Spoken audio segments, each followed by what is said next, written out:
Shinben Book 6, Chapter 68. Punong-puno na naman ang venue. Nasabi na nga lang ni Larry Dizon na marahang napahaplos sa kanyang matilos na baba sa pagdating niya sa bench. Makikita nga rin na nagtanggal na ng nakasukbit na gamit ang bawat isang naroon. Nauna na nga si Mover at Trey sa loob ng court para sa pagwa-warm up. Habang makikita naman si Baron at Martin na tumatalon-talon pa nga bago sumunod sa mga iyon. Mas lalo ngang nag-ingay ang crowd nang makita nilang ang Pampanga Lanterns ay nagwa-warm up na. Basic drills lang ang ginagawa roon at mapapansing parang walang yabangan na nagaganap kung ikukumpara sa mga nakaraang warm-ups ng team na ito. Makikita nga si Mark Parco na pinapasahan lang ang dumarating niyang mga kakampi para gumawa ng layup. Nakapila ang mga ito at pagkatapos ay nag-shooting drills naman sila at si Mark Parco na naman nga ang tagasambot at pasa ng bola. Kung pagmamasdan ay parang napakakalmado ng bawat isa. Makikita nga sila Serna na may suot na goggles at kasalukuyang nagdidribble ng bola ng mabilis. Si Olis naman ay makikitang nakatali na ang buhok sa tuktok ng ulo nito. Tila tuloy may payong siya sa ulo. Makikita ngang pinasahan ito ni Parcon at pagkatapos ay nagpakawala ito ng out-balance jump shot na sumablay naman sa pagdating sa basket. Ang tagal matapos ng warm-up na ito. Nasabi na nga lang ni Parcon na pilit na pinapakalma ang sarili dahil tila naiinip na nga ito. Kahapon pa nga siyang kating-kating na maglaro laban sa isang malakas na team. Hindi nga lang siya ang ganito ang pakiramdam. Dahil maging sina Olis at Lacerna ay kating-kati na rin na magbasketball laban sa Kalapan. Ang tagal matapos ng warm-up na ito, sigaw na nga lang ng tatlo sa kanilang mga sarili na ang mga oras na iyon. Magandang araw! Para sa mga gustong magbasa rin ng advanced chapters dito sa YouTube channel natin, mayroon din tayong available para sa inyo. Pindutin lang ninyo ang join button na makikita ninyo sa channel at magkakaroon kayo ng tatlong choices. 25 pesos, 49 pesos at 199 pesos. Ang dami ng chapters na inyong mababasa ay nakadepende sa presyo na inyong pipiliin. Maraming salamat. Natapos na nga ang warm-up at ang supporters ng Pampanga Lanterns ay nagsimula ng kalampagin ng buong venue gamit ang lakas ng cheer nila at mga malalaking tambol na dala ng mga ito. Sa kabila nga ng ingay na ito ay wala lang naman ito sa team ng Calapan City na seryoso na ngang umupo sa bench. Nagsimula na nga silang kausapin ni Coach Isaiah at makikita rin sa tabi nito ang dalawang assistants nila na may dalang folder. Si Mark Parco ng kanilang main scorer Marlon. Maghanda ka. Ikaw rin Marky kasi ang ilalim ang opensa niya. Wika nga ni Coach Isaiah sa dalawang big man na kanyang ipapasok. Makikita naman ang pagtingin din niya kay Carlo, Ricky at Baron Cimeron. Carlo, alam mo na ang galawan ni Parcon. Ihanda mo ang sarili mo. Physical ang laro niya. Hindi nga kasama si Maki sa starting 5 sa pagkakataong ito dahil gusto ni Coach Isaiah na hindi pagsamasamahin ang kanyang mga scorers. Isa pa, alam niyang pang inside play si Parcon kaya magandang itapat daw rito si Ibanez na kasing taas nito. Baron, pisikalan din ang laro ni Olis at malikot iyan kapag nasa opensa. Hanggat maaari, huwag mong papabayaan. Bukod sa defender ay scorer din ang isang iyan. Sabi nga ni Isaiah at tumango naman si Baron na makikitang tumayo na. Pagkatapos nga noon ay si Ricky naman ang pinagmasdan ni Coach Isaiah. Magaling na point guard si Lacerna. May mga infos ka na naman tungkol sa kanya. Kaya gawin mo ang alam mo para hindi ka niya basta matalo sa matchup ninyong dalawa. Copy Coach. Bulalas naman ni Ricky at dito na nga makikita ang pagtayo ng first 5 ng Calapan City. Makikita nga rin ang pasimpleng pagsulyap ni Coach Isaiah sa bench ng Pampanga at pagkatapos ay pinagtatapik niya sa likod ang 5 niyang mga players. Mula naman sa Pampanga Lanterns ay makikita na nga rin ang pagpasok ng kanilang starting 5. Makikita nga rin ang kaseryosohan sa mga mata ni Coach Miranda at ang anak niyang si Mark Parcon ay agad na napangiti dahil sa wakas ito na ang larong hinihintay niya ngayong simula ng Maharlika League. Huwag ninyong mamaliitin ang Kalapan. Malakas ang mga iyan. Sabi pa nga ni Parcon at kasunod doon ay ang pagsigaw ng malakas na oo ng apat niyang kasama na sinundan ng pagkalampag ng kanilang mga supporters na lalong nagparindi sa pandinig ng mga hindi fans ng Pampanga. Wala si Romero, pero napanood ko ang laro nitong si Cimarron. Ayos din ito. May ngiting wika nga kagad ni Billy Olis na makikitang may numero 20 sa likod ng kanyang jersey. Makikita nga ring maayos nang nakatali ang mahaba nitong buhok at makikita kaagad sa mukha nito ang isang nakakatakot na manlalaro na parang hindi magpapahuli ng buhay. Okay na rin dahil nasa starting 5 nila si Ibanez. Sabi pa nga sa sarili ni Olis na napatingin kay Ibanez na tila ba kilala na niya ito. Si Marlon naman ay seryosong pinagmasdan ng Phil-Am na si Thompson nang makaharap na niya ito sa gitna. Si Thompson naman ay sumeryoso ng tingin dito para sindakin pero bigla siyang ninitian ng kaharap niya na parang hindi man lang tinabla ng kanyang pagpapakita ng tikas dito. Makikita nga rin ng referee na may dala ng bola na nagpunta sa tabi nilang dalawa at dito na nga sumeryoso ang lahat ng mga players ng dalawang team. Makikita nga ang commentator na nakatayo habang hawak ang mikropono at ang mga manonood ay napahanda na dahil ang hinihintay nilang laro ay magsisimula na. Buong bansa nga ang nakasubaybay sa larong ito at mula sa kanilang mga bahay ay tila ba isa itong laro na kung saan ay gusto ng majority ng basketball fans na manalo ang underdog team, ang team ng Calapan City Blue Phoenix. Sumilbato na nga ang referee na may hawak sa bola at dito na nga nito ito ibinato sa ere para sa jump ball. Pampanga Lanterns 3-0. Benji Tactician Lacerna number 2, 6'2", point guard. Billy Bad Boy Stopper Olis number 33, 6'5", shooting guard. Mark Hasler Parco number 6, 6'6", small forward.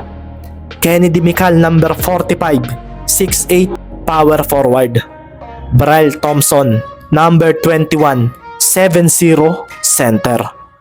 Calapan City Blue Phoenix 3-0. Ricky Mendez number 3, 5'6", point guard. Bartolome Semeron number 41, 6'5", shooting guard. Carlo Ibanez number 8, 6'7", small forward. Markili number 4, 6'8", power forward. Marlon Magbuo number 6, 6'9", center. Ang jump ball nga ay naganap at napaseryoso si Thompson nang matalo siya ni Magbuo roon. Ang bola nga ay mabilis na tumapon papunta sa likuran nito at nang masambot ito ni Baron ay dito na nga niya ipinasa ito kay Mendez. Ang mga players naman ng Pampanga ay kalmadong pumunta sa side ng Calapan at makikita na nga ang paglapit nila sa kanilang mga katapatan. Si Thompson nga ay mabilis na humarang kay Magbuo. Nakita niya ang taas ng talo nito at dapat daw ay hindi siya magtimpi ng pagsabay rito sa rebounding o sa tira sa basket. Makikita naman si Marky na nilapitan ni Mical na semi-kalbo ang gupit. Malapad nga rin ang katawan nito at dumikit nga agad ito kay Lee. Si Mark Parco naman ay seryosong pinagmasdan ang nilapitan niyang si Ibanez. Naalala nga niya ang kwento ni Billy sa kanya tungkol dito at magandang matchup daw ito para sa kanya. Si Carlo naman ay nakita ng malinaw ang pilat na pahaba sa mukha ni Parcon at kung pagmamasdan ito ng mabuti ay parang naguhitan ito ng kung anong matalas na bagay. Ang lakas din ng datingan nito at si Carlo ay inihanda agad ang kanyang sarili dahil siguradong pisikala na galawan ang ibibigay nito sa kanya. Si Baron naman ay napatingin sa lumapit sa kanya si Olis. Nakangiti lang naman si Olis at agad na nagsalita nang sila ay maglapit.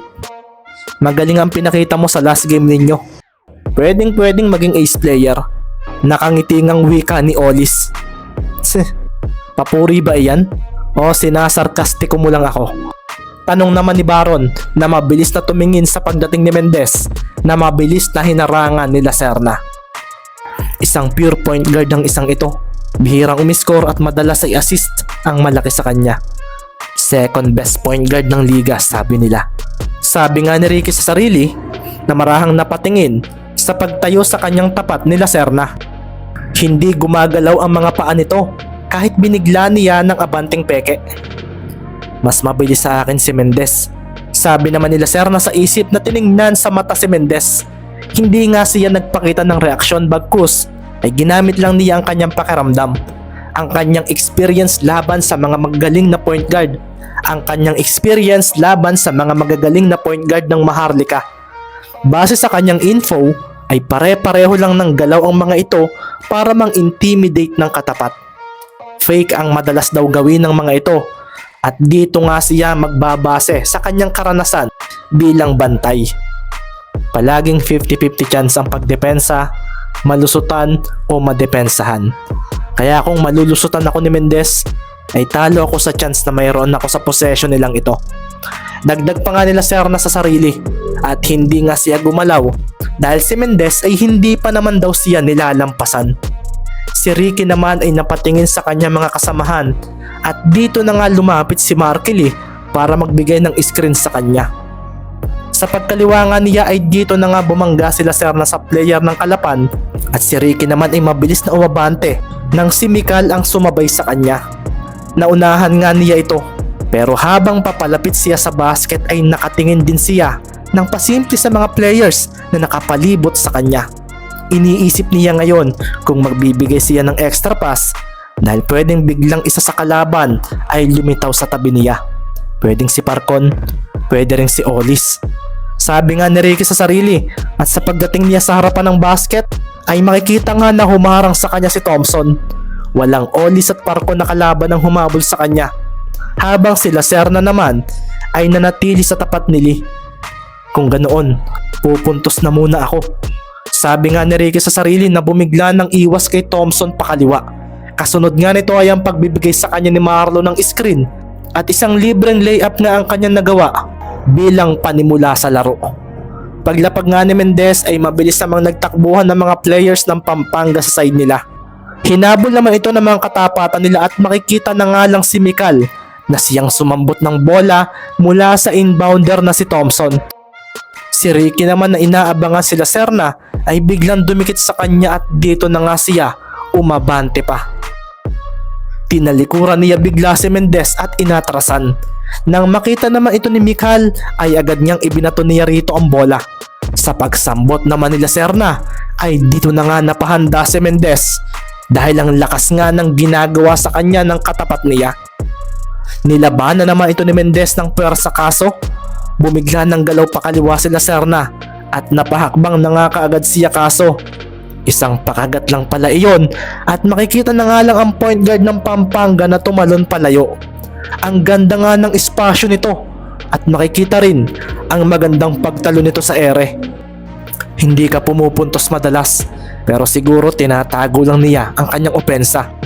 Sabi na nga lang ni Mendez sa isip na napahabol kay Lacerna upang ito ay pigilan kaso nang pumulso na ito ay hindi umarko ang bola bagkus ay gumuhit iyon. Isang pasa nga papunta sa ilalim ng basket ang ginawa nito at naroon na nga si Parcon na naiwanan si Ibanez dahil sa biglang pagdaan ni Olis. Tagumpay ang pagkat ni Parcon at isang simpleng tira ang ginawa niya sa ilalim ng basket na hindi naman namalayan ni Nali at Magbuo na mabilis na dinikitan ng kanilang mga katapatan. Tabla na nga sa 2 ang score at nagwala na nga kaagad ang Pampanga crowd dahil sa puntos na iyon. Si Ricky naman ay agad na tiningnan kung nasaan sila Serna matapos niyang sambutin ng pasa ng kanyang kuya Marlon. Sa paghakbangan niya pauna ay dito na nga napahinto si Ricky dahil lumitaw bigla si Parcon. May madilim na ngiti sa labi si Parcon at nang bumigla nga ng kaliwa si Mendez ay dito naman lumitaw si Olis. Doon na nga napaseryoso ang marami dahil isang double team defense ang ibinigay nila kay Mendez na tila naharangan ang pupuntahan. Agresibo nga rin ang paggalaw ng dalawa at wala na ngang choice si Mendez kundi ipasa muna ito. Umatras siya kaso mabilis na lumapit sina Olis at Parcon. Isa pa nga ang lakas ng datingan ng mga ito na parang lalamunin siya ng buhay. Ano ba itong nararamdaman ko? Bulalas na nga lang ni Mendez sa sarili na mabilis na iniiwas ang bola sa palad ni Olis. Kaso bago niya ito maipasa ay nagulat na lang siya dahil lumitaw na rin sila Serna. At ito na nga ang nakapalo sa bolang ipapasa na niya kay Baron na malapit sa kanya. Kung depensa ang pag-uusapan, Pampanga ang mas magaling kung ikukumpara sa tatlong nakalabang team ng Kalapan. Seryosong ang winika ni Knight Abad na napatingin sa nangyaring turnover ni Mendez. Si Mendez ang main target ng depensa ninyong tatlo. Wala kayong ibang dedepensahan ng seryoso kundi ang isang iyon. Si Mendez ang puso ng team nila. At yung masisira natin ang laro niya, posibleng ganoon na rin ang mangyari sa kanyang mga kasamahan. Ito nga ang isa sa sinabi sa kanila ni Coach Miranda bago ang labang ito. Nang makuha naman nila Serna ang bola mula kay Ricky ay dito na nga rin napatakbo ng mabilis si Baron at Carlo. Si Marlo naman ay hindi pa nakakatawid sa gitna ay agad ding bumalik at tiningnan ang gagawin nila Serna. Nakikita naman si Ricky na lumangit-ngit ang sapato sa sahig ng court nang humabol siya sa papalayong si Parcon. Si Carlo naman ay mabilis sa dumiretso kay Olis kaso napacheer na lang ng malakas ang mga manonood dahil makikitang si Parcon ay paparating na muli sa basket. Iniwan nga nito ang napaupo sa sahig na si Mendez na walang nagawa sa pisikalidad niyang ibinigay rito. Malinis nga ang ginawa niyang sagi rito na kahit ang referee ay hindi iyon sinilbatuhan.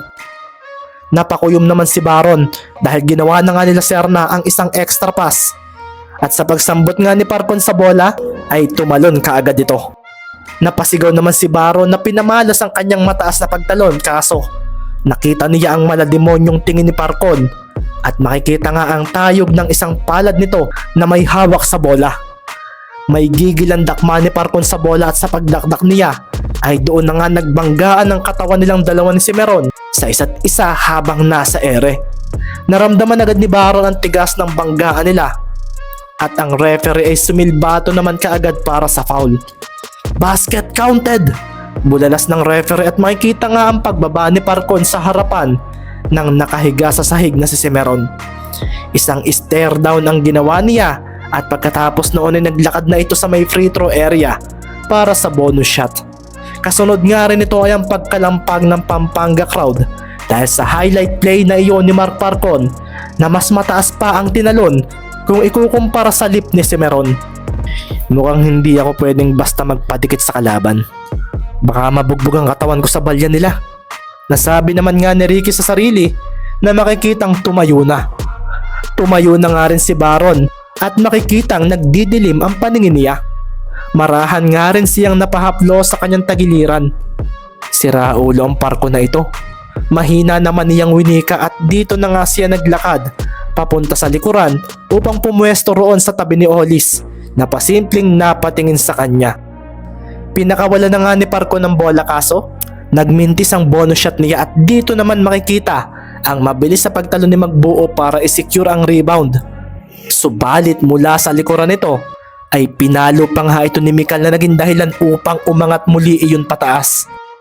Ang mga manonood nga ay napaseryoso na lang dahil nang mangyari iyon ay doon naman lumitaw si Mark Parcon na may ngisi sa labi na ginawa ang isang putback dunk sa likuran ni Marlon Magbuo na nilampasan pa ng katawan niya mismo nang bumitin siya sa ring. Paglapag nga nito ay makikita nga agad ang pagtikas ng kanyang katawan na hinarapan si Magbuo. Makikita nga rin ang pagkuyom ni Marlon pero naalala niyang hindi siya pwedeng magpadala sa kanyang emosyon. Nagsisimula pa lang daw ang laban kaso hindi nga biro ang ipinakitang play ni Parcon na nagbigay kaagad ng hype sa mga manonood. Si Ricky naman ay marahang napahinga ng malalim at inayos ang tali ng kanyang sapatos. Inayos din nga niya ang kanyang jersey at sa pagtakbo niya sa kanyang kuya Marlon para sa inbound pass ay dito na nga siya napangiti. Kayo ang dapat na mag-set ng momentum sa pagkakataong ito. Hindi tayo pwedeng tambakan ng Pampanga dahil iba sila sa Cebu at lalo na sa QC. Iba ang depensa nila kaya hanggat maaari dapat ay makasabay tayo sa gagawin nila. Ang pinakang main weapon natin sa lahat ng team sa Maharlika, speed. Ikaw Ricky, ikaw ang pinakamabilis sa team. Kaya ikaw ang may kakayahang mag-set ng early momentum para sa atin. Gusto kong ipakita mo sa unang half ang offensive game mo. Wika nga sa kanila ni Coach Isaiah kanina sa kanilang meeting. Pagkasambot nga ni Mendez ay heto na naman nga ang mga kalaban na dedepensahan siya. Sa paglapit nga ni Parcon ay agad na nagdilim ang kanyang paningin at yumuko. Nilampasan niya ito at sa pagharang naman ni Olis ay ibinato niya sa pagitan ng binti nito ang bola. Kumawala nga ang bilis ni Mendez na ikinaseryoso ni Coach Miranda at ang huling linya ng depensa nila ay sila Serna na mabilis ding lumampas dito. Bakit naunahan ko siya? Bulalas nga nila Serna sa sarili at dito na nga siya napaseryoso dahil si Mendez ay bumagal pala at nagpaiwan sa may 3-point territory na kung saan ay nagpakawala kagad ito ng isang libreng tres na hindi rin naman naabutan ni na Olis at Parcon. Gaya ng sabi ni Coach, wala sa mga players ang Pampanga ang aabot sa akin. Sabi nga ni Mendez sa kanyang sarili na makikitang nakakuyom ang kanang palad sa ere nang umarko ang bola. Hinalit nga rin ng bola ang basket at pinatahimik kaagad ni Mendez ang maingay na Pampanga supporters dahil sa ginawa niyang iyon sa Big 3 ng Lanterns.